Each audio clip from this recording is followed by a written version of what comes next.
Bangladesh football ফেডারেশনের উদ্যোগে দেশের ৩ জেলায় একযোগে অনুষ্ঠিত হয় বিএফএফ ফিউচার স্টারস ফেস্টিভ্যাল ২০২৬।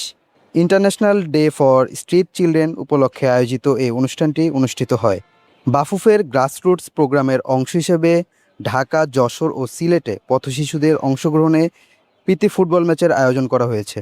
এর মাধ্যমে সুবিধাবঞ্চিত শিশুদের খেলাধুলায় সম্পৃক্ত করার পাশাপাশি তাদের প্রতিভা বিকাশের সুযোগ সৃষ্টি করা হবে বলে জানিয়েছে আয়োজকরা। রাজধানী ঢাকায় বাফুফে আর্টিফিশিয়াল টার্ফ মাঠে অনুষ্ঠিত হয় ফুটবল টুর্নামেন্ট।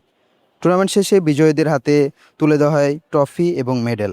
টুর্নামেন্ট শেষে মোহাম্মদ নাসের শাহরিয়ার জায়েদি বলেন, খেলাধুলা মানুষকে সঠিকভাবে পরিচালিত করে। তোমরা নিজেদেরকে খেলাধুলার মাধ্যমে সমাজে যখন বড় হবে, ভালো ক্রীড়াবিদ হবে, ভালো মানুষ হবে, বাংলাদেশে হিসেবে একজন ভালো বাংলাদেশি হবে। আমি তোমাদের জন্য দোয়া করি এবং আশা করি আগামীতে আবার এই ধরনের কোনো প্রোগ্রামে খুব শীঘ্রই তোমাদের সাথে ইনশাল্লাহ দেখা হবে। বাফুফের এই উদ্যোগে পথশিশুদের জন্য নতুন সম্ভাবনার দুয়ার খুলে দেবে বলে আশা করা হচ্ছে। Ashraful Ahmed, ME TV.